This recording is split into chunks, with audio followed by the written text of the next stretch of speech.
Aziz kuzatuvchilar, 2006-yil tug'ilgan patsientimiz Sariosiyo tumanidan o'tkir parapraktik, ya'ni perianal sohasida absess bilan kuchli og'riq bilan bizga keldi. Hozir lazer operatsiyamizni boshlaymiz. Aziz kuzatuvchilar, 63 yoshli patsientimizda biz lazer operatsiyamizni boshladik. To'liq hozir og'riqsizlantirdi. Akani hozir 15 minutda, uzoq emas 20 minutda operatsiyasini tugatamiz. Operatsiyamizdan keyin sizga natijamizni ko'rsatamiz.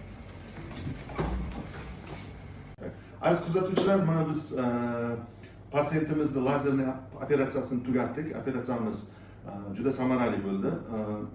Hozir operatsiyadan keyin holati qoniqarli, bemor bemalol yuradi o'zi. Bemor 1-2 kun nazoratda bo'lib turadi, keyin uyiga javob beramiz. Operatsiyamiz umuman og'riqsiz kechdi. Dalil qanday operatsiya? Yaxshimi?